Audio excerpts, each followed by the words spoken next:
It's a real pleasure to be here today. I'm sorry my colleague Keith Martin, who is such an excellent constituency MP, as you well know, is such a force for good, for reason in the House, for stronger values and a greater involvement and a more focus on the kinds of things we need to do to stay healthy, both as communities and individuals, is not here to share with you. With us on all this lunch today, but he's doing wonderful work and continuing to promote the strength of Canada as a brand and as a set of values around the world with his presentation in New York today that we can all be very, very proud of, both within the Liberal Party and within his constituency. It's a special pleasure for me to be here today with both my cousin Robert Denning and my grandmother, Kathleen Sinclair. It was pleased that if work kept me away last summer, work allows me to spend a little time with my family here, while spending a little time with the larger Liberal family here, and I'm really appreciative. I have been traveling an awful lot over the past little while, as have all the Liberals. One of the things we were tasked with over the course of the summer, as you guys all saw from the Liberal Express, was to get out of the Ottawa bubble, to get out of the standard paths of politics and leave our constituencies and connect with Canadians right across this country and start trying to shift the conversation around politics away from the kinds of messages that people are tired of hearing and end up so cynical about. There's a tremendous cynicism in politics these days, and it's really frustrating, not just that it exists, but that it exists because it has been carefully managed and created over the past few years. The politics of division, the politics of attack, the politics of soundbite have replaced the politics of ideas, the politics of vision, the politics of hope. Unfortunately, in a country like Canada, where there are tremendous differences, east to west, north to south, urban to rural, English to French, newcomers versus long-established families, there are lots of differences that are easy to point out and easy to play up in Canada. However, what always strikes me and what strikes us all as we travel across the country is not those differences, it's those similarities.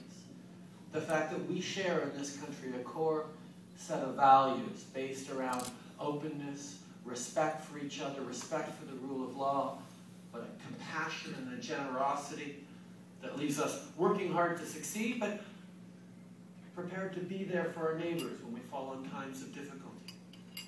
There's a grace of spirit in Canada that identifies us more than just about anything else as a country and as individuals.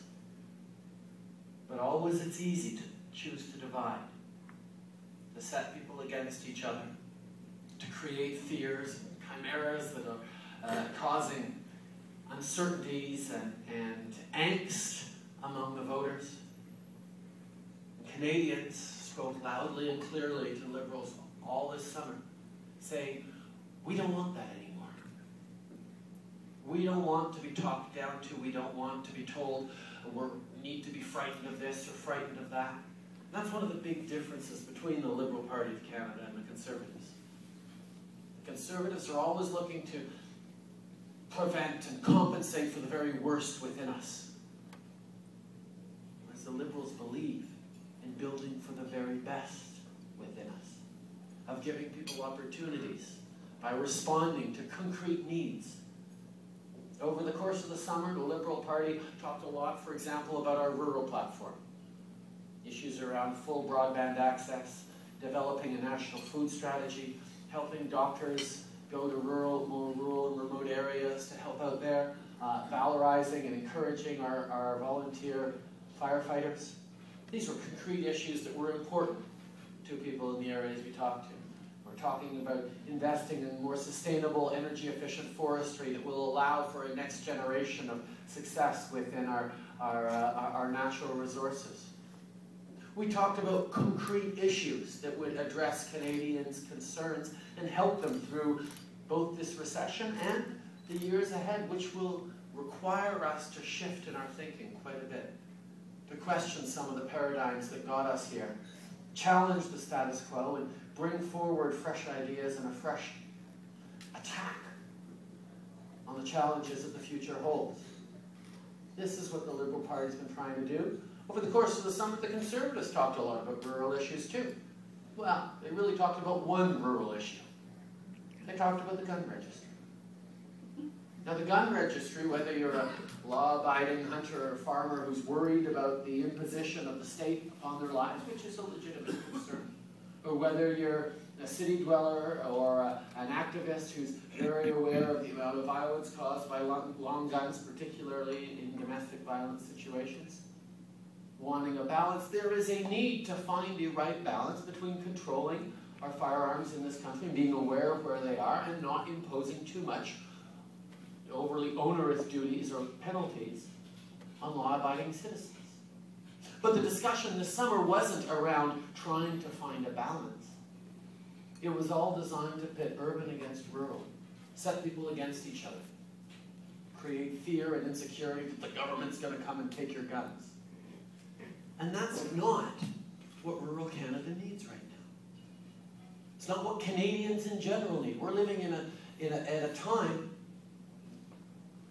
where the Canadian family is stressed more than ever before. There is a greater percentage of people living in what we call the sandwich generation, which has them both caring for their kids often as they go through post-secondary education and trying to support them as they try to set up their lives and become players in the information economy with all the knowledge and training that that requires. And at the same time as you're sandwiched on that side, the other piece is caring for your elderly parents, caring for a generation and a population that is aging, and all the requirements around social services and investment that Canadians are looking at in that way. There is a need for a government that is compassionate, a government that is responsible, a government that is progressive about the things we need to start doing. We have to have a government that stops trying to scare people into either voting for it or staying home because the alternatives are too frightening. We have a government that has decided that the idea that political parties in a Westminster parliamentary system working together is a bad thing. Every single time up until these past 4 years that there's been a minority government, we take it as a given that what that means is the population of Canada, the citizens aren't quite certain that this person needs a majority. They want them to work with other parties. That's what the message of a minority government is all about.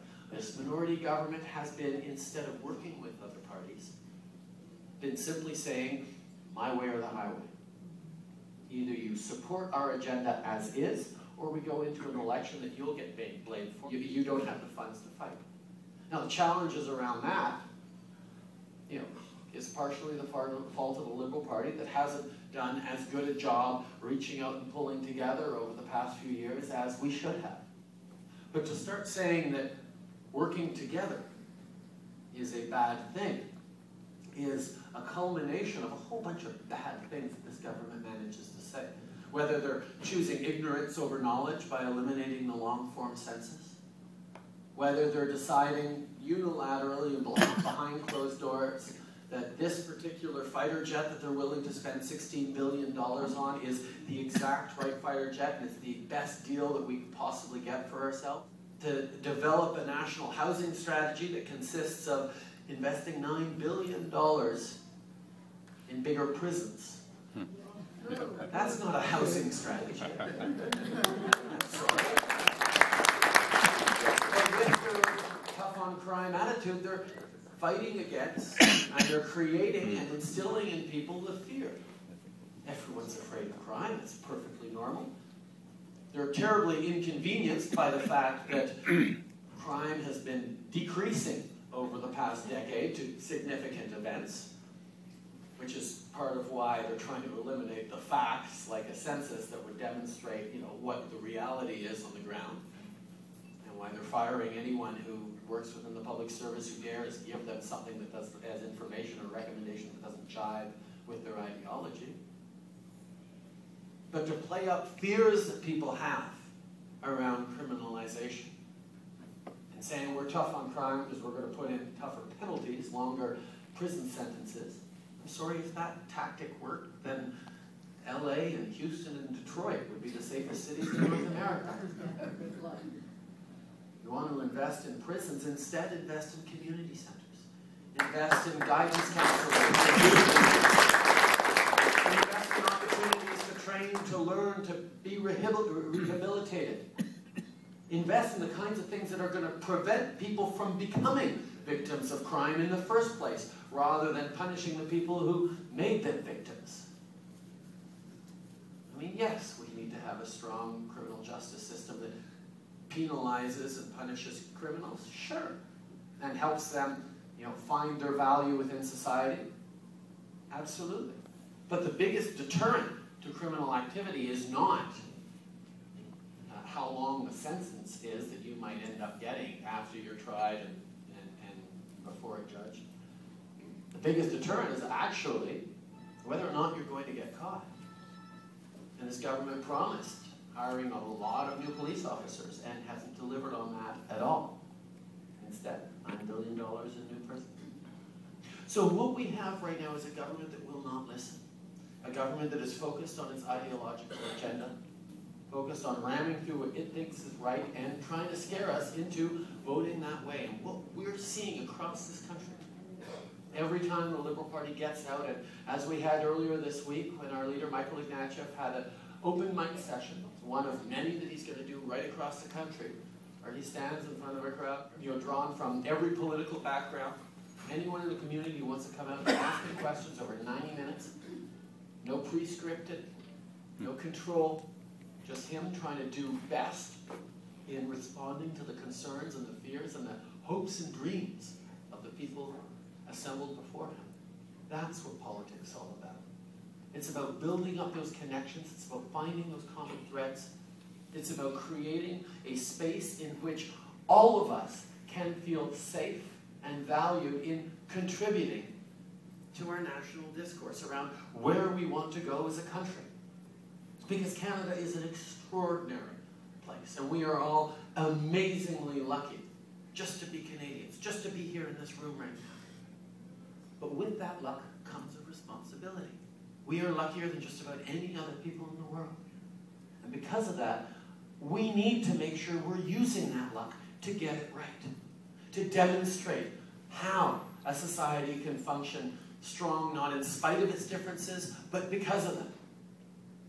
A country that understands that building connections with the world, sharing our best practices around social justice and human rights is something that helps people on the ground, but also helps us as the world becomes more stable and more prosperous.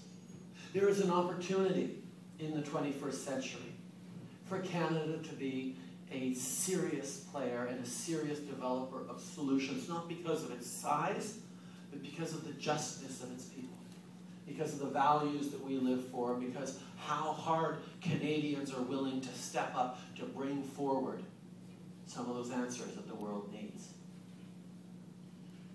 So the next election will be one in which Canadians will face a very, very clear choice of what kind of country they want to live in. Do we want to live in a country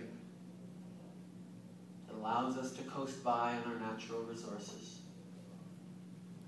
that allows us to just get by on petty arguments and hide from the big issues around environment, around poverty, around human rights in the world? Or do we want to have a government that understands that Canadians deserve better, that Canadians have more to offer, that Canadians deserve to be drawn into building the hopes and dreams, not just for our country and for our children's children, but for our entire planet and its future? This is the challenge we will be facing. This is the challenge the Liberal Party has undertook to rise to and meet. And we can only do it through the active involvement, participation, and sharing of dreams that all of you